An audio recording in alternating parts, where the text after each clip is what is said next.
Principle of legality. Imagine this. You post something online today. It's controversial, maybe even offensive, but there is no law that says it's a crime. A week later, the government passes a new law. And suddenly, what you did is now illegal. The question is, can you be punished for it? In criminal law, the answer is no. And that's because of the principle of legality. You can only be punished if three things are true. First, is there a law that makes your conduct a crime? If there is no law, there is no crime. Second, did that law exist before you acted? The law cannot come later and punish you for the past. Third, is the law clear? Because if people don't understand the law, they cannot be expected to follow it. Now go back to the scenario. You posted something, and only later it became illegal. There was no law at the time. So you cannot be held criminally liable. No crime, and no punishment, without a clear, pre-existing law.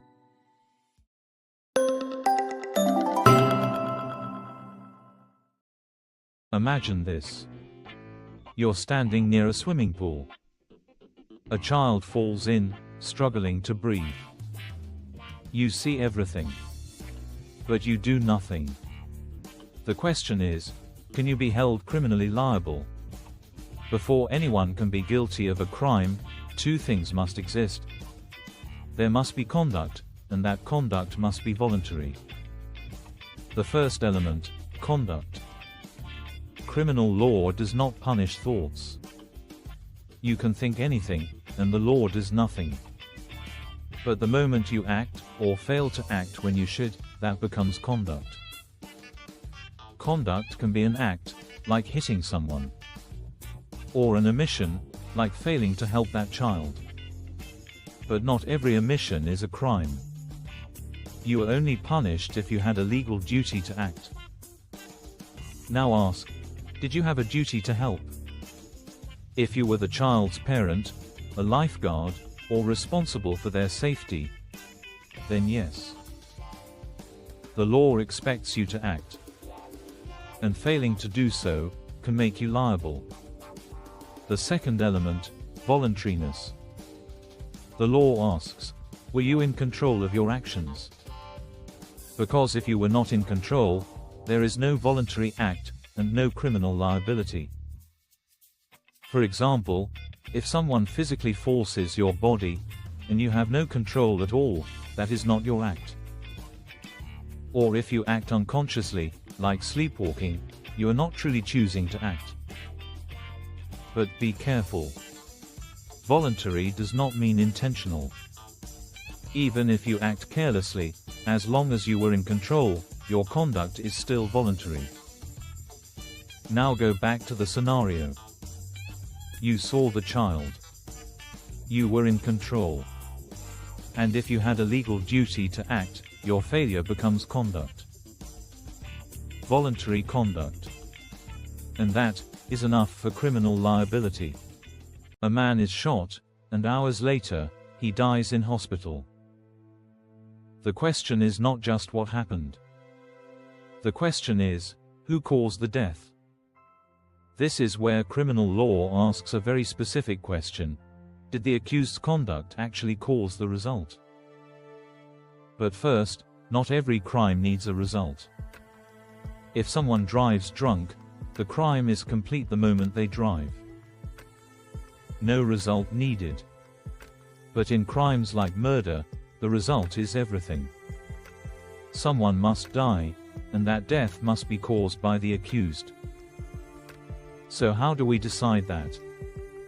The law uses a two-step test. First, factual causation. We ask a simple question, but for the accused's conduct, would the result have happened? If the answer is no, then the accused caused the result. In this case, but for the shooting, the victim would not have died. So factual causation is proven. But that is not the end. The law asks a second question. Is it fair to hold the accused responsible? This is legal causation. Because sometimes, other things happen after the act. And the law must decide if those events break the chain. Imagine this.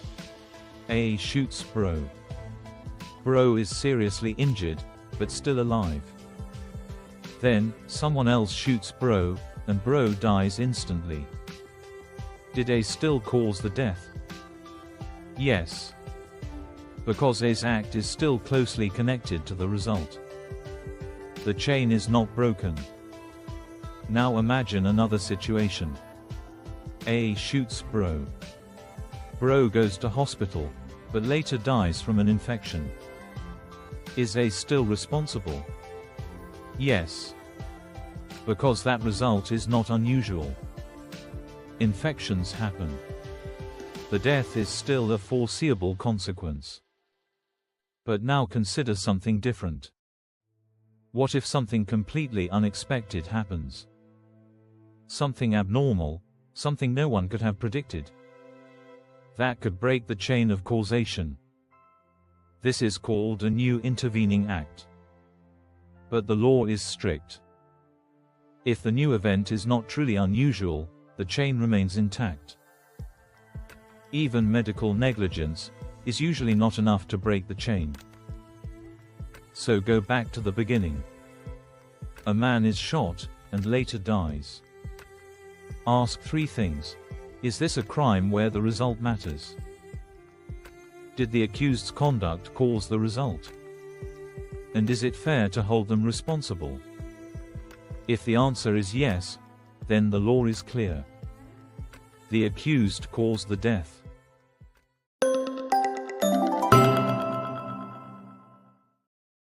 A man breaks into a house at night. The homeowner reacts and uses force. The attacker is injured. The question is not just what happened. The question is, was the homeowner's conduct unlawful? In criminal law, even if conduct fits a crime, it is not always unlawful. Because sometimes, the law allows it. Unlawfulness asks one thing: was the conduct legally wrong, or was it justified? One of the most important justifications is private defense. A person acts in private defense when they use force to stop an unlawful attack that is happening or about to happen, and their response is necessary and reasonable. Start with the attack. Was it unlawful? If the attack is lawful, there can be no private defense. Next, does the attack threaten a protected interest? Like life, bodily integrity, or property? Then ask, is the attack happening now, or about to happen? Because once it is over, any force becomes retaliation. And that is not allowed. Now look at the response. Was the force aimed at stopping the attack? Because in private defense, your actions must be directed at averting the danger. Was the force necessary?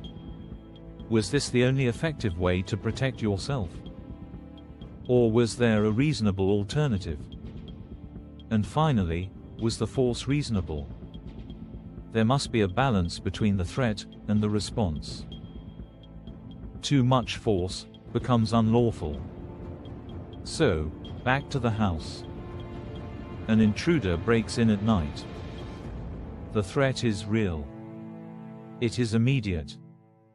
The homeowner acts to protect themselves. If the force was necessary and reasonable, then the conduct is not unlawful. It is justified. But what if there was no real attack? What if the homeowner only believed they were in danger, but they were mistaken? This is called putative private defense. Here, the conduct remains unlawful, but the mistake matters. Because the person honestly believed they were under attack. And that means, they may lack intention.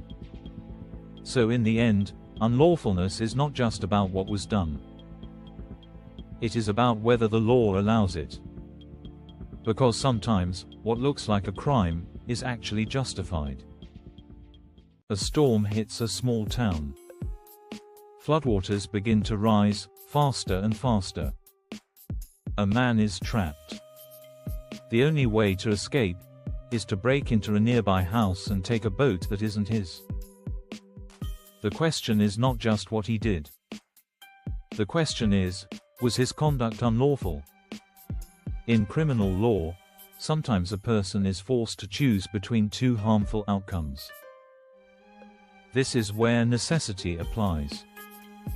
Necessity asks, was the accused forced to choose the lesser evil, to avoid serious harm?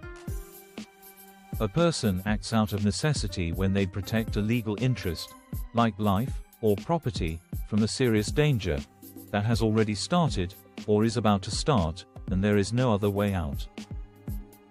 If all of this is true, then the conduct is lawful.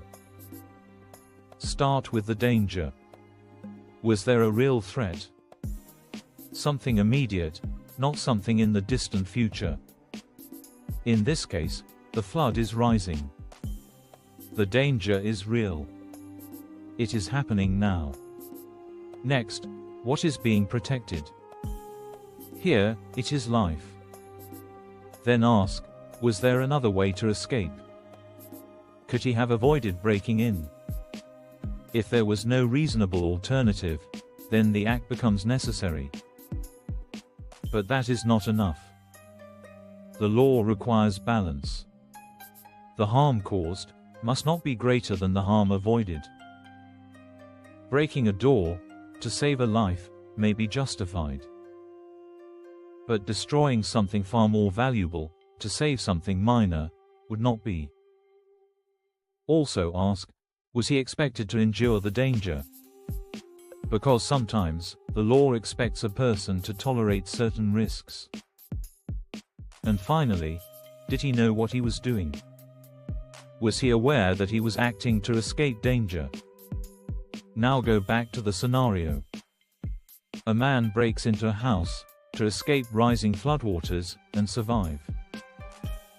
He causes harm, but only to avoid something far worse. Even though the property belongs to someone else, his conduct may still be lawful. Because necessity is different. It does not involve fighting an attacker. It is about escaping danger, even if that means harming an innocent third party.